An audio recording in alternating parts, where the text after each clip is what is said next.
La situación migratoria en la frontera común con Chile parece que empieza a mostrar algunas luces de solución, pero no está resuelta del todo. Gustavo Pacheco, vicepresidente del Parlamento andino, que además es una institución pensada en la lógica de la inclusión, de la amistad vecinal, de la integración, ¿no es cierto? Creo que es una institución autorizada para poder hablar y analizar el tema de la crisis migratoria. Gustavo Pacheco está con nosotros aquí en el programa. Bienvenido, señor Pacheco. Gracias por acompañarnos. Muchas gracias, Carlos. Siempre un gusto. Es un honor poder acceder a esta entrevista, a esta posibilidad. El vicepresidente en el Parlamento andino en el Perú es el ingeniero Juan Carlos Ramírez, parlamentario andino. Yo soy vicepresidente de la Comisión de Política Exterior. Ajá. Y presido el Comité Internacional de Derecho Comunitario Andino. Perfecto. Todos somos parlamentarios andinos, somos 5 de cada país: Perú, Chile, Colombia, Ecuador y Bolivia. Somos 25 parlamentarios. De acuerdo. Nuestra sede está en Bogotá y este fin de semana, después de haber trabajado durante toda la semana, hemos resuelto declararnos en sesión permanente por la crisis migratoria regional y me han mandatado junto con los senadores chilenos a la frontera de Chacayuta y Santa Rosa, Tacna y Arica, para intentar ver in situ los problemas que tienen algunos migrantes que están allí en un campamento sin agua, sin desagüe, sin un baño portátil, sin un aseo. Es dramático porque he visto niños desnudos, pequeñitos, madres infectadas con la piel erosionada. Es un drama, es un campamento humano de los que hay en grandes partes de la Tierra, del planeta, cuando hay guerras. Entonces son gente desarrapada, con los sueños vencidos, con policías militares de varios países, exigiéndoles documentaciones que mucha gente pobre no puede acceder. Correcto. Ahora, la complejidad de esta crisis es que tienes un país que expulsa y un país que no recibe, que ha cerrado la frontera sur. En esta tierra de nadie, donde están no solo venezolanos, también hay haitianos, también hay colombianos, ¿cómo comienzas a esbozar una solución a la crisis? Lo primero es tomarse en serio la crisis. Ok. Lo primero es entender que hay crisis. Correcto. Entonces, y que hay seres humanos de por medio, doctor Pacheco. Entonces el tema es muy claro. Así como estamos usted y yo conversando, tienen que sentarse las autoridades a conversar. 1. 2. Tienen que ir a la cancha.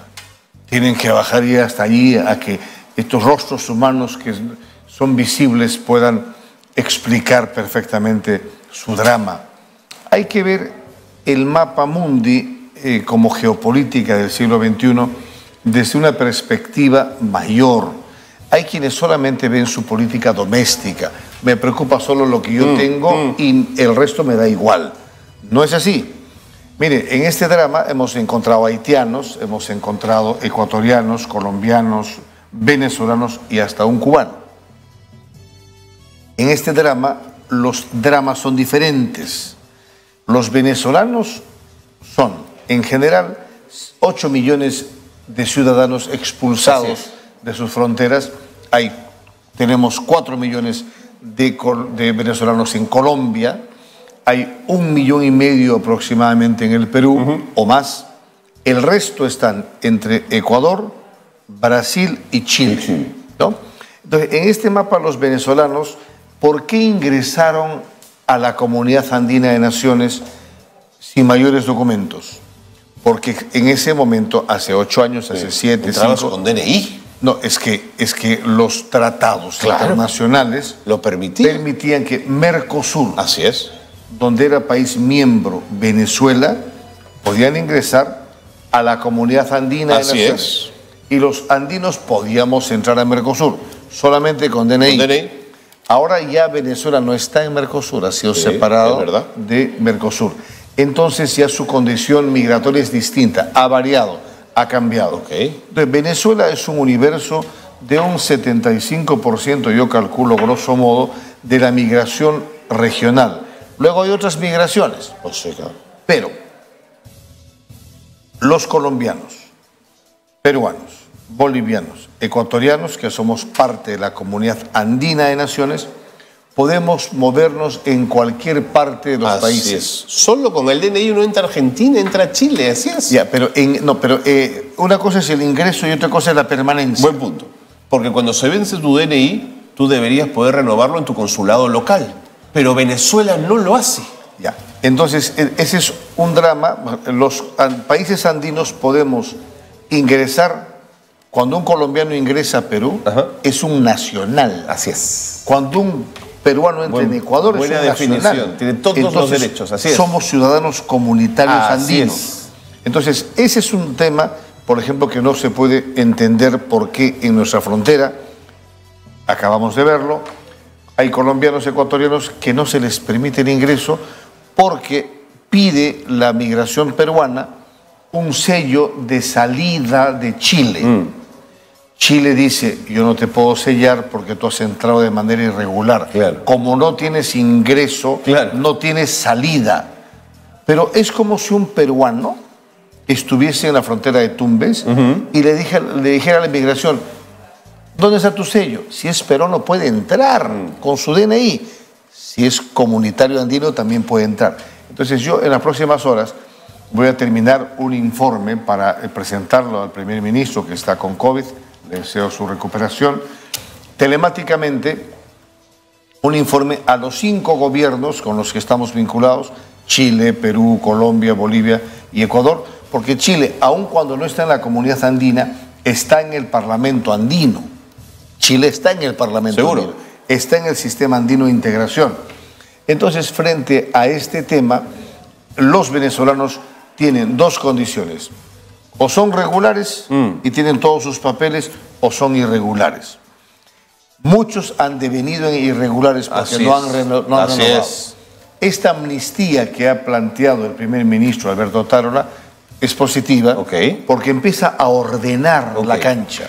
No tenemos un censo, no tenemos unas estadísticas, una data que debería tener el Instituto Nacional, el INEI, de Estadística e Informática. ¿No es una data que se pudo gestar desde el momento del ingreso del ciudadano de otro país? Lo que ocurre es que ahora la estadística es una ciencia exacta y las matemáticas permiten con logaritmos ubicar de forma perfecta, si se quiere, quiénes son, cuántos son y dónde son. Por eso que en los próximos 6 meses van a tener que sincerarse las cifras. Hay regulares y hay irregulares. Según el derecho internacional humanitario, no se puede llevar a una persona por la fuerza a ninguna parte. Así es. Entonces bastaría, primero vamos a sincerar a los regulares y vamos a decirles cuáles son las condiciones porque la fuerza de Estados Unidos ha estado en sus inmigrantes. O sea, no es malo que vengan. Así es. No es malo que vengan. El tema es que respeten las normas, que respeten las leyes. Es que una cosa es migración y otra cosa es delincuencia. Son 2 cosas diferentes. Los delincuentes no tienen patria. Así es. Los delincuentes no tienen nacionalidad. Son delincuentes, son criminales. Hay que combatirlos. Y la ley para todos igual. No, drásticamente con ellos. Pero hay ciudadanos de cualquier nacionalidad que vienen a trabajar. No, seguro. Que vienen a enriquecer nuestro país. Que suman el bono demográfico de un país, por supuesto. Así de claro. Entonces, frente a ese tema, una vez que se sinceren 6 meses cuáles son regulares, empezará la policía, a discriminar, pero no va a ser fácil expulsar un irregular, porque está el alto comisionado de las Naciones Unidas para los refugiados, ACNUR, que le va a hacer un seguimiento en nuestro país o en cualquier país, y basta que un ciudadano presente una solicitud de refugio o asilo, que son instrumentos del derecho internacional que se permite a los ciudadanos, consagrando la migración como un derecho humano. Entonces, el Perú es signatario de Naciones Unidas y por tal está obligado a respetar los derechos humanos. Tengan visa o no tengan visa. El mismo mensaje para Chile, entonces, respecto a las expulsiones que está produciendo. Sí, y por eso Chile va a tener ACNUR, Naciones Unidas, el Comité Especial de Ayuda para los Refugiados, toda la cadena de protección de los migrantes lo va a tener como reflectores Chile, y también Colombia y también Perú. Entonces, estas migraciones, Carlos, son históricas desde el Antiguo Testamento, desde la Biblia, cuando el Éxodo llevó pues a conducir a Moisés es tan antigua como la humanidad, así es. Y hemos visto recientemente las migraciones subsaharianas de África que quieren buscar Europa, a través de las costas de Marruecos. Así es. O de la tragedia en el Argelia. Mediterráneo para llegar a Italia, llegar a las costas de Albania. Es terrible. Terrible. Todo en África subsahariana o lo que viene por el Oriente Medio, por Turquía, Así es, buscando el Mediterráneo. Eso es un drama. En Asia tenemos otros dramas. En Estados Unidos tenemos un drama porque los latinoamericanos quieren entrar a Estados Unidos. Y hay otro drama ahí. Hay nicaragüenses, guatemaltecos que empujan por entrar. Entonces, ¿no? ahí estoy trabajando la extensión de visa para los peruanos en Estados Unidos, para que no sufran lo que están pasando otras personas. Preguntas puntuales. No tienen agua, alimentos, ni servicios sanitarios, me refiero a los de la frontera sur, y el congresista Jorge Montoya dice, si es necesario disparar a inmigrantes, hay que disparar. ¿Qué se le dice a un comentario como este? A ver, los militares tienen formación militar. Las Fuerzas Armadas de cualquier país están preparadas para enfrentar cualquier situación de alteración del orden. Los migrantes están hoy día, no están en Perú. Este tema de Chacayuta está en Chacayuta. La Concordia, la línea de la Concordia está entre el complejo Santa Rosa y el complejo Chacayuta. En esta vía que es un interregno. Es un interregno. Que se puede llamar tierra de nadie. Sí, claro. En verdad hay un letrero que parte imaginariamente al ejército y a la policía de cada país. El campamento actual humano de drama y de miseria está en territorio chileno, no está en territorio peruano. Entonces, la Policía Nacional del Perú, haciendo caso a las órdenes del gobierno del Perú, impide el acceso. Las Fuerzas Armadas se han desplazado, el ejército, a respaldar a la policía. Entonces, el drama hoy no está en territorio peruano. El drama está en territorio chileno. Es Chile quien tiene que plantearle a sus pares cuáles son los caminos de solución. De manera que no estamos en ese escenario. De acuerdo. ¿La acción de Chile es inamistosa con el Perú? La acción de Chile, qué buena pregunta. Al comienzo, el presidente Gabriel Boric renegó del gobierno de la presidenta Dina Boluarte. En el Parlamento andino, y para eso sirve el Parlamento andino, nosotros en Bogotá, Colombia, que es nuestra sede principal, ahí sesionamos, conversamos con los senadores chilenos, con los diputados chilenos, ejerciendo la diplomacia parlamentaria. Visitamos Chile, conversamos con el presidente Boric, y en ese marco de conversación hemos logrado que el actual canciller Alberto Van Claveren, canciller chileno, ya haya mostrado en nombre del gobierno de Chile su respeto al gobierno constitucional del Perú. Entonces se han normalizado, se ha iniciado la normalización de relaciones entre Chile y Perú. De acuerdo. Entonces yo entiendo que en esa línea diplomática nuestra escala va a ser a más, no va a ser a menos. Vamos a mejorar esa relación. Según últimas informaciones, el gobierno de Chile iba a poner a disposición aviones de la Fuerza Aérea Chilena para hacer el traslado de los migrantes. Pero antes de ello se habló de la posibilidad de un corredor humanitario que permitiera el avance hacia sus países de los migrantes. ¿Era esta una posibilidad valiosa o te sentaba un precedente del cual se podía valer Chile para seguir expulsando ciudadanos y que otro país se encargara de los corredores? A ver, primero, anteayer cuando llegamos no había soluciones. Ayer han empezado las soluciones 24 horas después de nuestra presión, de nuestra presencia. Por eso es importante que las autoridades estemos en la zona de conflicto, en la zona del drama, porque eso permite que las cámaras de televisión, que la prensa internacional que está allí 24 horas, la prensa ahí durmiendo junto con ellos, entonces permite que las autoridades digan, tengo que hacer mi trabajo. Y su trabajo es que sentarse entre autoridades multilaterales y resolver. Primera opción, empadronamiento de aquellos venezolanos en Chile que deseen abandonar voluntariamente el territorio chileno. No los pueden expulsar. No los pueden expulsar. Solo los que quieran retornar a Venezuela. O sea, en el derecho migratorio, en el derecho de extranjería, existen varios derechos humanos. ¿Seguro? Entonces, basta que un venezolano en Chile o aquí interponga una acción de garantía constitucional y un juez ampare su solicitud para que el resto de residentes regulares o no regulares puedan acceder a ello. Primera opción del corredor humanitario que hemos planteado, aéreo. Segunda opción, marítimo. Claro. Tercera opción, terrestre. Esta última opción terrestre es dolorosa. De Venezuela, de Santiago hasta Caracas, 4.500 kilómetros. Además, tienes que coordinar 6 días. Con Ecuador, con Colombia, todo el tránsito, ¿no? Vamos a suponer que nos ponemos todos de acuerdo y que todos firmamos ya que van a entrar. Entonces sería como un convoy de guerra, ¿no es cierto? Cada vez que partan desde Santiago hasta Caracas, pasando por 5 países, un drama de 5 o 6 días, donde desayunan, almuerzan, cenan. Hay una logística ahí. Una logística con tanques, con escoltas militares, con aviones. ¿Cómo lo hacemos? Es una fea foto, sí. Ya. Esa es la peor fórmula. Dicen que es más barata. No, puede ser muy cara. Claro. Basta una vida humana para que sea carísima. Entonces están los aviones. El segundo corredor sería marítimo, un barco, Valparaíso, Canal de Panamá y luego dar la vuelta a puerto venezolano. Entonces, en el barco tienen toda la logística para poder abastecerse. La tercera opción, y la que vemos con mayor firmeza, es el corredor aéreo. Y ese corredor aéreo tiene 3 vertientes. Aviones que partan de Chacayuta, aeropuerto de Arica, en Chile, rumbo a Caracas, siempre que Venezuela quiere que sus aviones aterricen. Por supuesto.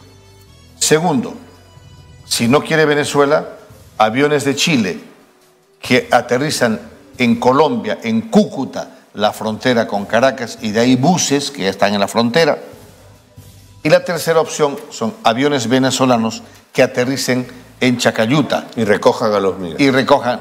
Lo que ocurre es que Venezuela está exigiendo garantías para no tener problemas a la hora, primero, de aterrizar, segundo, de que baje su tripulación, y tercero, el reabastecimiento de combustible. ¿Qué tipo de problemas podrían tener?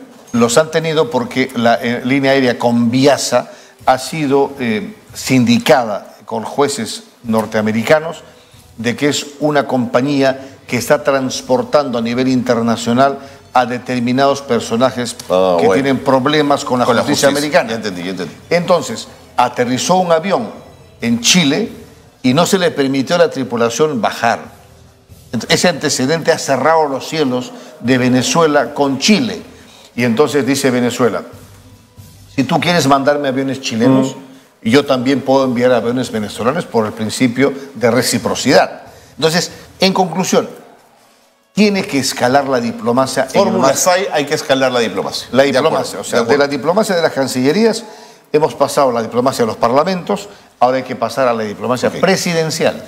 Me he quedado pensando en algo que ha dicho usted de cara ya a una vez superada esta crisis, mirar un poco nuestro frente interno y el ordenamiento en los próximos 6 meses de la situación migratoria de muchísimas personas, ciudadanos venezolanos que están en nuestro país. Pero Otárola habló de la expulsión de 400.000 venezolanos. ¿Eso es real? ¿Eso es posible? El derecho internacional humanitario no lo permite. Yo pienso lo mismo, pero... Ahora, hay países que lo hacen, ¿sí? Hay países que lo hacen, ¿no? No voy a mencionar países, pero primero hay que saludar que el gobierno peruano diga amnistía de 6 meses. A ver, usted, ciudadano venezolano, está en condición irregular, vale. Este es el procedimiento para que usted se regularice en el país, cosa que tienen que hacer. No, de acuerdo. Si yo me voy a vivir la legalidad es país, paso 1, así es. Tengo que respetar las leyes de ese país. ¿Qué duda cabe? Ya. Entonces, qué bueno que haya 6 meses para que los venezolanos digan, voy a regularizar mi situación. Hay que pagar multas y ya no tiene que pagar multas. Entonces, una vez que tengamos ese padrón sincerado en 6 meses, será bueno de qué manera se reinserta laboralmente a estas personas. ¿Qué va a ocurrir con el resto? Esa es la pregunta. Vamos a llegar a ese momento y yo creo que este drama va a ser para varios años, no va a ser solucionado en meses. Y yo haré desde el Parlamento andino un acompañamiento permanente a la migración y ciudadano venezolano que no quiera retornar voluntariamente a su país, desde mi punto de vista del derecho internacional humanitario, no puede ser expulsado. Habrá que ver fórmulas, habrá que entenderse con el gobierno venezolano o con otros gobiernos. Eso es lo que hace la Unión Europea a la hora de reacomodar a los inmigrantes ilegales. El tema no es cogerlos a palos y echarlos. Ese no es el tema. Y pues es que porque no hay solución en ningún lado. Tenemos 3,5 millones de peruanos en el exterior, ¿no? Vaya a Patterson, vaya a Buenos Aires, vaya a Madrid. Nos olvidamos de eso. Así es. Nos olvidamos que somos un país de éxodo, de diáspora. En los 70 hubo el éxodo chileno. Los chilenos estaban por todo el mundo regados. Sí, señor. Pero así, desesperados. En los 80 empezó el éxodo peruano. En los 90 vimos el éxodo de Yugoslavia. Era dramático Sarajevo, Bosnia, Herzegovina. Habían complicaciones en lo que luego fue Montenegro, ¿no? Croacia, Serbia. Luego hemos visto Siria recientemente, sí, señor, en la guerra. O sea, los éxodos son lo que dice la Biblia, la tierra prometida. Uno busca para su familia la tierra prometida.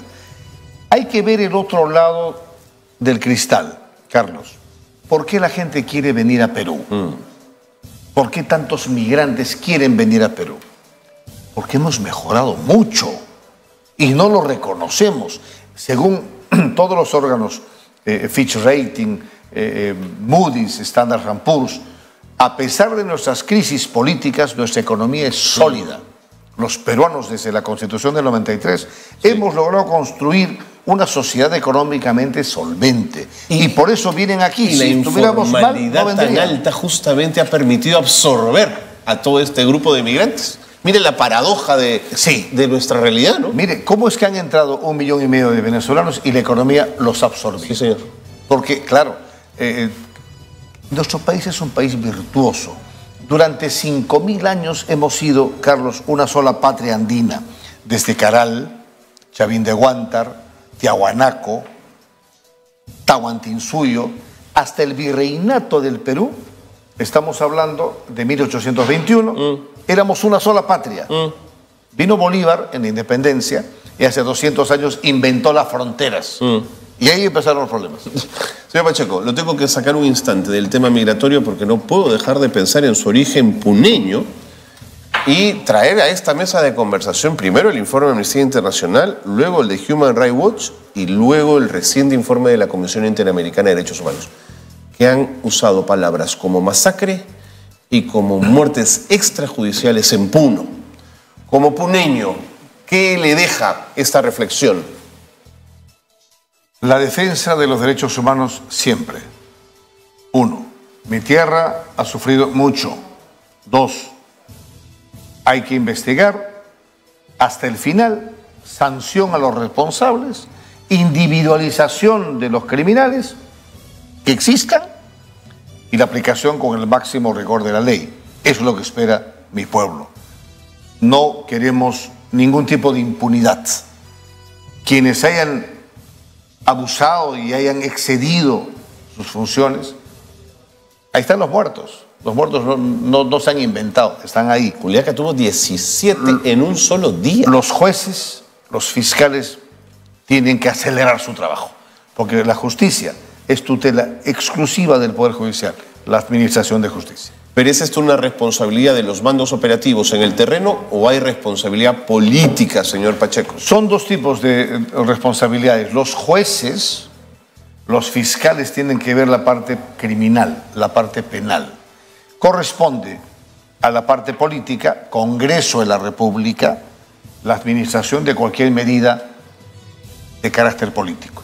Y desde el punto de vista electoral, corresponde a la sociedad saber por quién votar y por quién no votar. Pero lo siento muy amable con Dina Boluarte y con Alberto Tarola en su tierra. ¿De qué manera? ¿De qué manera? En su tierra usan el calificativo de carnicero para hablar de Tarola. ¿A qué habla usted de Bonanza? Que pensaba que su origen puneño lo iba a sentir mucho más crítico con el gobierno de Boluarte a partir de esas acciones. Ponga usted palabras en mi boca. Dígame cómo quiere que declare. No voy a decir yo, pero imaginé, pensé, supuse. A ver, Yo le hablo de derecho internacional humanitario. Sí, eso quedó Le hablo claro. de derechos humanos. Máxima sanción a los criminales, a los muertos están ahí. Mi pueblo no quiere impunidad. No le queda claro. ¿Quiere usted nombres? ¿Quiere un titular? No, yo quisiera saber si son los bandos operativos para usted los responsables de esto o hay una orden política que manejó una situación inaceptable como esta. Mire, mi ejercicio en el cargo de parlamentario andino me permite visibilizar los 5 países, empezando por el mío. Yo represento al Perú. Perú, Chile, Bolivia, Colombia y Ecuador. En ese marco, yo espero a los jueces, a los fiscales, y la máxima sanción, igual que a los presidentes que tenemos en la cárcel. ¿Ok? Igual a los extraditados. Yo viajo por el mundo y me preguntan cómo tienen tantos presidentes en la Se cárcel. admiran de eso, es impresionante. Entonces, a mí me dicen, y a mí me parece positivo. Mire, lo voy a decir con más crudeza. Yo creo en la pena de muerte. Soy cristiano, soy creyente, pero creo en la pena de muerte, sobre todo para políticos corruptos. No puede haber nadie más criminal en el planeta que un ser humano que en nombre de la política le pida los votos a un ciudadano y luego lo asalte, lo atraque. Entonces, en otros países existe la pena de muerte por corrupción. O sea, si existe pena de muerte para violadores, para gente que ataca niños, para criminales avesados, tendría que haber pena de muerte también para aquellos políticos que se excedan. Y si son asesinos, mucho más. A mí me tranquiliza saber que los jueces, los fiscales, a pesar que se demoran tanto, finalmente llegan a coger al que tienen que coger y lo cogen. Así que no vea en mí jamás tibieza. De acuerdo. Lo que ocurre es que tengo que dejar que los jueces... Ha dicho el presidente de la Corte Suprema que por favor los políticos respetemos su trabajo, seamos prudentes. Y es válido. Creo que soy firme en el tema. Mire, yo no tengo amistad con el gobierno. No tengo amistad con el gobierno. He visto a la presidenta Dina Boluarte una sola vez. 2 veces la he visto. Una cuando ha juramentado en el cargo y una anterior cuando era ministra. He coincidido con ella. No la conozco, no tengo una relación con ella. Clarísimo. Al premier Alberto Taró lo he conocido en la universidad. Él ha estudiado Derecho en la misma universidad que yo. Mire. Sí, hace ya 40 años. Le agradezco mucho Pues nada, la conversación y que haya venido. Y ya le digo, siempre es un honor estar a su lado y siempre es una prueba de fuego. Gracias, señor Pacheco, por haber estado con nosotros.